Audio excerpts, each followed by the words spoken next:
Ya, halo guys, selamat datang kembali ke channel ini. Hari ini kita akan bicarakan tentang apa sih yang dirasakan oleh seseorang ketika dia menikah dengan seorang narsistik. Kita kan sebenarnya udah bahas tentang hubungan dengan narsistik itu kan udah banyak ya di channel ini. Jadi kita udah bicara tentang fase-fasenya itu seperti apa, misalnya. Kita juga pernah bicara tentang derita apa sih yang dirasakan oleh para korban narsistik abuse.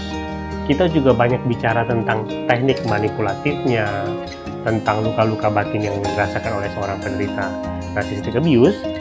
Sehingga di video kali ini saya nggak akan bahas dari sisi itu lagi, gitu ya, karena kita akan mengulang hal-hal yang dulu jadinya. Tapi kita akan membahas dari sudut lain tentang ketika seseorang itu nikah dengan seorang narsistik, apa sih yang dia rasakan di dalam pernikahan tersebut, sehingga mudah-mudahan ini bisa memberikan gambaran untuk teman-teman yang mungkin berada di dalam situ tapi tidak bisa menggambarkan apa yang kalian rasakan, atau ketika kalian melihat orang yang berada di dalam pernikahan dengan seorang narsistik, kalian bisa menebak gitu, apa sih yang mereka rasakan di dalam pernikahan tersebut. Nah, ada 10 hal yang akan kita bicarakan. Ketika kita bicarakan tentang apa yang mereka rasakan, tentu nggak bisa semuanya dikatakan kan, karena itu banyak banget. Jadi kita akan memilih 10 dari itu, tapi tentu saja ingat bahwa yang tidak disebutkan belum tentu tidak terjadi. Oke ya? Mari kita mulai. Apa yang kamu rasakan ketika kamu menikah dengan seorang narsistik? Yang pertama adalah, kamu tahu ya, ketika seseorang itu menikah, ketika kamu menikah, kamu berpikir bahwa, oh ya, saya menikah dengan seseorang yang saya jadikan partner di hidup saya, di mana kami berdua bersama-sama akan membangun fondasi kehidupan kami ke depan.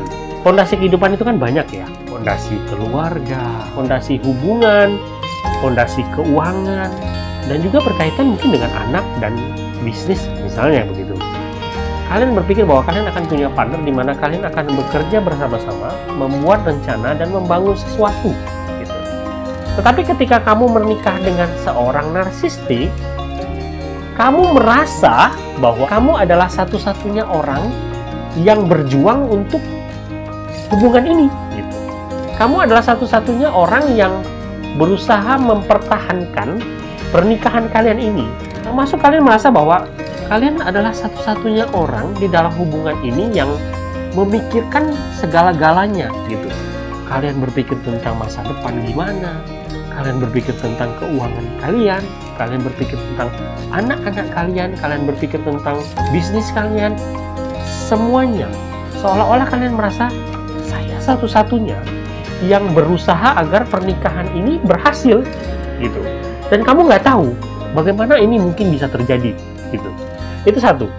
Dua, akan ada saatnya ketika kamu ngerasa bahwa saya satu-satunya yang berjuang dalam pernikahan ini, tetapi toh saya harus berjuang karena pernikahan ini kan udah berlangsung. Ada kehidupan yang harus saya rawat, ada anak-anak yang mungkin saya harus rawat, ada masa depan yang ingin saya tuju. Kemudian kalian berpikir, oke, walaupun saya sendirian, saya harus tetap berjuang gitu ya. Kemudian kalian akan membuat rencana-rencana atau apapun lah gitu. Tetapi anehnya, segala hal yang mau kalian buat itu disabotase oleh pasangan kalian si narsistik. Jadi selain dia itu tidak pernah berjuang apapun untuk keutuhan kehidupan kalian, ketika kalian sendiri mau melakukan sesuatu, dia menghalangi kalian. Dia akan selalu mengkritik keputusan-keputusan kalian, dia akan selalu mengkritik apa yang kalian bikin, dia akan selalu menakut-nakuti kalian ketika kalian mau berbuat sesuatu untuk masa depan kalian. Ketika kalian misalnya melakukan kesalahan, dia akan secara membabi buta menghukum kesalahannya kalian. Inilah yang membuat banyak para pasangan dari narsis dalam pernikahan itu pada akhirnya menderita trauma yang sangat kuat gitu. Mereka takut untuk punya sesuatu, mereka takut untuk membuat sesuatu, mereka takut untuk bermimpi akan sesuatu. Kenapa? Karena ketika mereka menjalani pernikahan dengan seorang narsistik, mereka tuh tidak dibiarkan untuk punya sesuatu atau membuat sesuatu atau menginginkan sesuatu. Padahal itu yang harus kalian lakukan supaya pernikahan dan kehidupan keluarga kalian itu tetap berjalan gitu. Dan ini masuk lagi ke tahap ketiga gitu ya. Kenapa ini semua nggak berhasil? Karena semua hal di dalam pernikahan kalian dengan seorang narsistik itu adalah tentang si narsistik. Segala hal yang terjadi di dalam pernikahan kalian, semua hal yang kalian lakukan, keuangan, anak-anak, dan semua hal itu hanya bisa berjalan kalau itu untuk kepentingan si narsistik. Kalau di luar itu, jangan harap si narsistik akan membiarkan itu terjadi. Segala hal yang terjadi di dalam pernikahan dengan kalian dengan seorang narsistik itu hanya ditujukan untuk kepentingan si narsistik. Dan selanjutnya, nomor 4, ketika kalian menikah dengan seorang narsistik itu ada satu aturan emas, ya. Walaupun kalian adalah satu-satunya orang yang berjuang untuk pernikahan tersebut, kalian satu-satunya yang berusaha untuk masa depan keluarga kalian, tetapi semua keberhasilan yang terjadi di dalam keluarga kalian itu akan diklaim oleh si narsistik. Semua hal yang benar-benar terjadi yang baik itu akan selalu diklaim oleh si narsistik. Dan ketika ada hal-hal buruk yang terjadi, si narsistik akan melemparkan itu sebagai kesalahannya kalian. Itu adalah aturan emas yang diterapkan oleh si narsistik di dalam pernikahannya dia. Kemudian yang kelima, standar ganda. Iya, standar ganda. Ya, kalian akan dikritik melalui banyak hal, banyak peraturan yang kalian harus turuti, banyak hal, banyak kesalahan yang akan selalu ditimpakan kepada kalian. Tetapi anehnya, semua peraturan tersebut, semua kritik tersebut, itu nggak berlaku buat si narsistik. Kalian akan selalu dicap melakukan kesalahan. Tetapi luar biasanya, dia nggak pernah melakukan kesalahan. Semua peraturan hanya berlaku untuk pasangannya dia. Tetapi tidak ada satupun peraturan yang berlaku kepada si narsistik. Yang keenam, gitu ya. Kamu akan hidup dalam ketakutan yang konstan. Ya, ketakutan yang konstan. Kamu selalu berpikir bagaimana caranya saya bisa mengebahagiakan dia. Kamu hidup dalam kondisi di mana kamu selalu takut untuk meminta sesuatu, takut untuk berkata sesuatu, takut untuk memimpikan sesuatu, takut untuk melakukan apapun di dalam kehidupan kalian. Kalian merasa kalian tuh berjalan di atas lembar kaca yang setiap saat kaca itu bisa retak dan pecah dan kemudian menyakiti kalian. Setiap saat, setiap hal yang kalian lakukan, kalian tenggelam dalam ketakutan bahwa si narsistik akan menghakimi kalian dan menghukum kalian. Yang ketujuh, kamu udah lupa gimana rasanya berbicara atau berkomunikasi. Iya, bener gitu. Kamu udah nggak tahu lagi gimana rasanya dulu kamu bisa ngobrol baik-baik sama orang, kamu bisa berkomunikasi, kamu bisa bertukar pikiran, kamu bisa mengutarakan pendapat, kamu bisa mengutarakan apa yang kamu rasakan. Ketika kamu menikah dengan seorang narsistik, semua itu hilang. Kamu udah nggak tahu lagi gimana caranya berbicara secara simple, tidak tahu lagi bagaimana caranya berkomunikasi dengan sehat. Karena hal apapun yang kamu bicarakan dengan seorang narsistik biasanya akan menjadi suatu masalah. Hal kecil yang kamu bicarakan akan menjadi suatu masalah yang besar. Ketika kamu mau mengutarakan sesuatu, kamu tidak pernah didengarkan. Dan kamu udah nggak pernah tahu lagi gimana sih rasanya bisa menyampaikan sesuatu kepada pasangan kalian. Dan yang kedelapan, kalian bingung gitu ya.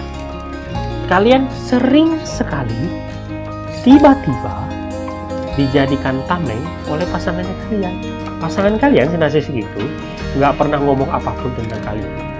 Kemudian dia akan melakukan hal-hal yang di luar nalar, yang kemudian merugikan kalian dan keluarga kalian, gitu ya.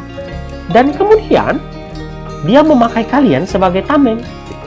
Dia mempergunakan keluarga dia sebagai alasan untuk melakukan hal-hal buruk yang dia lakukan, yang dia sendiri nggak pernah komunikasikan sama keluarganya, yang dia sendiri nggak pernah komunikasikan dengan kalian sebagai pasangan.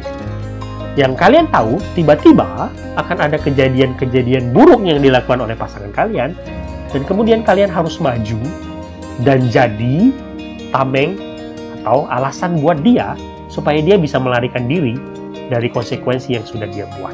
Dan yang kesembilan, ketika orang normal gitu ya bicara bahwa saya bahagia ketika kami mencapai sesuatu di dalam keluarga kami.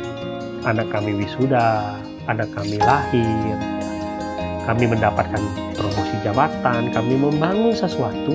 Ketika orang lain berbicara seperti itu tentang kehidupan dia, kalian, para pasangan narsistik gitu ya, kalian berkata bahwa saya tuh bahagia. Kalau dia nggak meng-abuse saya udah bahagia. Kalau tidak ada apapun yang terjadi, tidak ada masalah yang terjadi, saya udah bahagia. Kalau saya nggak di silent treatment aja, kalau saya nggak di abuse aja, kalau saya nggak di gaslighting aja, saya udah bahagia. Begitu rendahnya standar kebahagiaannya kalian. Ketika orang lain punya standar kebahagiaan yang tinggi, gitu ya, kalian punya standar kebahagiaan yang sangat rendah. Hanya ketika sesuatu tidak terjadi, tidak ada sesuatu yang terjadi, kalian merasa itu sudah sebuah kebahagiaan. Kenapa? Karena ya itu tadi, gitu. Kalian secara konstan hidup dalam ketakutan, kalian secara konstan hidup dalam abuse, gitu ya, sampai kalian nggak tahu lagi apa itu namanya kebahagiaan yang normal. Kalian menurunkan standar kehidupan kalian ke titik yang paling rendah. Dan yang terakhir, ya, semua yang kita katakan tadi, dengan semua abuse yang kalian terima tadi, kalian bahkan nggak tahu bagaimana caranya saya keluar dari sini. Bagaimana caranya saya bisa hidup kembali normal seperti dulu. Bagaimana caranya saya bisa kembali seperti dahulu ketika saya belum bertemu dengan si narsistik. Kalian konstan hidup dalam sebuah siklus yang mengerikan, tapi kalian nggak tahu gimana caranya bisa keluar dari penderitaan. Semoga video ini berguna. Sampai jumpa di video berikutnya.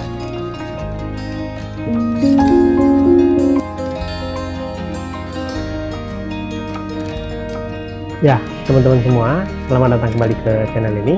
Teman-teman, hari ini kita mau kembali sedikit membahas tentang kenapa seorang narsistik itu bisa menjadi dua orang yang sangat berbeda ketika dia memperlakukan orang.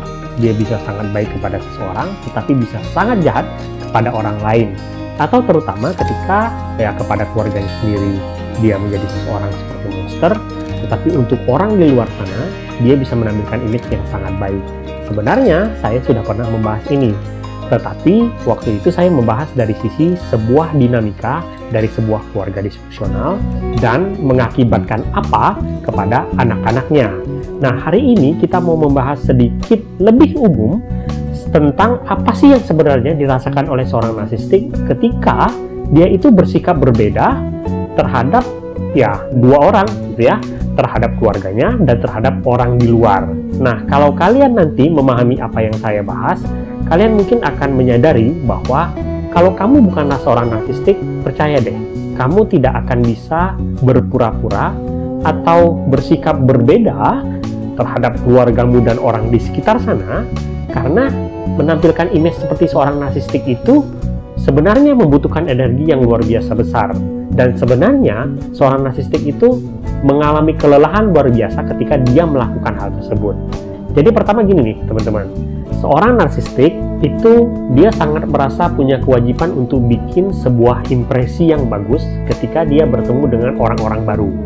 Karena bagi dia image adalah segalanya, dan dia percaya bahwa ketika dia bisa membuat kesan pertama yang sangat baik, itu akan memudahkan dia untuk mendekati orang tersebut, yang mana tujuannya nanti dia akan pergunakan sebagai supply-nya dia di kemudian hari. Nah, kita tahu ya, ketika kamu misalnya menampilkan sebuah kepura-puraan, artinya kan kamu menjadi orang lain. Ketika menjadi orang lain, itu butuh sebuah energi yang besar, teman-teman. Dan ingat bahwa tidak ada orang yang bisa jadi orang lain selamanya. Karena energi kita tuh nggak akan cukup untuk melakukan hal tersebut. Nah, seorang narsistik itu, dia membuat impresi yang bagus, membuat image yang bagus di depan orang-orang di luar sana, tetapi karena itu tidak bisa dilakukan selamanya, dia biasanya hanya akan bertahan sementara. Sebagai analogi, misalkan kalau kamu bertemu dengan seorang pelari dan kamu mengaku adalah seorang pelari, kalian akan berusaha bertingkah selainnya seorang penari. Dan kemudian kamu akan berlari bersama si pelari tersebut. Tetapi percayalah, kamu tidak akan bisa melakukan itu selamanya, karena stamina kamu bukanlah stamina seorang pelari. Nah, seorang narsistik itu biasanya dia akan ikut berlari sesuai dengan analogi tersebut. Dia akan berlari terus untuk meyakinkan orang tersebut bahwa dia adalah seorang pelari. Tetapi ketika batas stamina dia habis, maka biasanya seorang narsistik itu kemudian dia akan menghilang dulu, melarikan diri dari pandangan orang tersebut supaya orang tersebut tidak mengetahui bahwa dia sebenarnya bukanlah seorang pelari. Analoginya itu seperti itu. Ketika seorang narsistik itu menampilkan image yang bagus di depan orang di luar sana, dia hanya akan bertahan sementara. Dan ketika dia tidak sanggup lagi, dia kemudian tiba-tiba menghilang dan kembali ke keluarganya dia atau orang-orang terdekatnya dia, di mana dia akan menampilkan image aslinya dia, karena dia sudah tidak punya lagi tenaga untuk berpura-pura. Dan ketika dia sudah mengumpulkan kembali energinya dia kembali akan berpura-pura untuk meyakinkan orang-orang di luar sana kalau dia seperti yang dia katakan.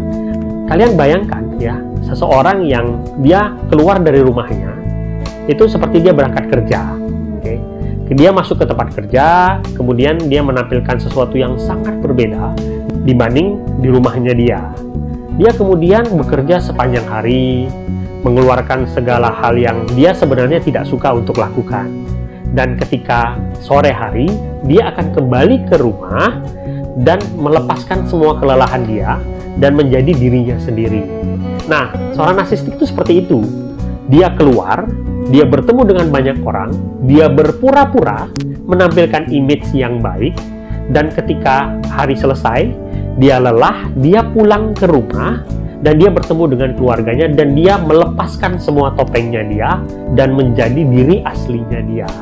Itu kenapa mereka bisa sangat berbeda di luar sana dan di dalam rumah. Artinya adalah seorang narsistik itu mengeluarkan hal-hal yang terlihat baik dan diberikan untuk orang-orang di luar sana, tetapi hasilnya kelelahan-kelelahan dan rasa marahnya dia lepaskan di dalam rumah. Bagi orang-orang terdekatnya dia, itu tentu menimbulkan kebingungan yang luar biasa, karena mereka bertanya-tanya, bagaimana mungkin orang yang saya kenal ini bisa menampilkan dua image yang sangat berbeda, sangat baik di luar sana, tetapi sangat kejam kepada kami, orang-orang terdekatnya dia. Nah, selain itu, alasan lain misalnya ya, kenapa seorang narsistik itu bisa sangat baik kepada seseorang, kita pasti bisa katakan bahwa kalau seorang narsistik itu tiba-tiba sangat baik kepada seseorang, itu pasti punya motif. Karena bagi seorang narsistik, berbuat baik itu bukan sesuatu yang alamiah. Dia selalu bertanya kepada diri dia bahwa, kalau saya berbuat baik kepada orang ini, apa yang bisa dia berikan kepada saya? Apa untungnya kalau saya melakukan sesuatu untuk orang ini? Itu sebuah prinsip dasar yang selalu dibawa oleh seorang narsistik kemanapun dia melangkah. Jadi, ketika kita melihat bahwa seorang narsistik itu berbeda sekali memperlakukan dua orang misalnya, kalian sudah bisa memastikan bahwa dia pasti punya motif tersembunyi dari orang yang dia berikan kebaikannya tersebut. Yang keempat, ingat teman-teman, saya pernah bilang bagaimana cara menilai karakter asli seseorang. Salah satunya itu adalah lihat bagaimana seseorang itu memperlakukan orang yang berada di bawah dia. Jadi kalau dia adalah orang yang pintar, bagaimana dia memperlakukan orang yang lebih bodoh dari dia. Kalau dia lebih kuat, dia lebih kaya misalnya, bagaimana dia memperlakukan orang yang berada di bawah dia. Itu karakter aslinya dia. Nah, seorang narsistik itu ketika dia melihat orang yang lebih lemah daripada dia, kita kemungkinan udah tahu ya, dia tidak akan memperlakukan orang tersebut dengan hormat. Nah, jadi kalau misalnya dia bertemu dengan orang yang lebih kuat daripada dia, kecenderungan alamiah seorang narsistik itu dia akan menempel kepada orang tersebut. Pertama, dia akan mencari keuntungan dari orang tersebut, atau dia sedang berusaha menyelamatkan diri dia dan menjadikan orang yang lebih kuat tersebut sebagai pelindungnya dia. kita biasanya akan selalu melihat seorang narsistik itu mendekati orang-orang yang punya pengaruh, orang-orang yang punya power. Walaupun mungkin orang-orang tersebut tidak memperlakukan dia dengan baik, tetapi seorang narsistik akan mendekati mereka, bersikap baik kepada mereka karena dia menganggap orang-orang tersebut bisa menjadi pelindung dia ketika dia punya masalah. Sekali lagi ingat, seorang narsistik tidak akan mendekati seseorang kalau dia tidak merasa orang tersebut bisa memberikan keuntungan bagi dia. Dan yang terakhir, saya mengingatkan sedikit tentang fase love bombing yang biasa dilakukan oleh seorang narsistik.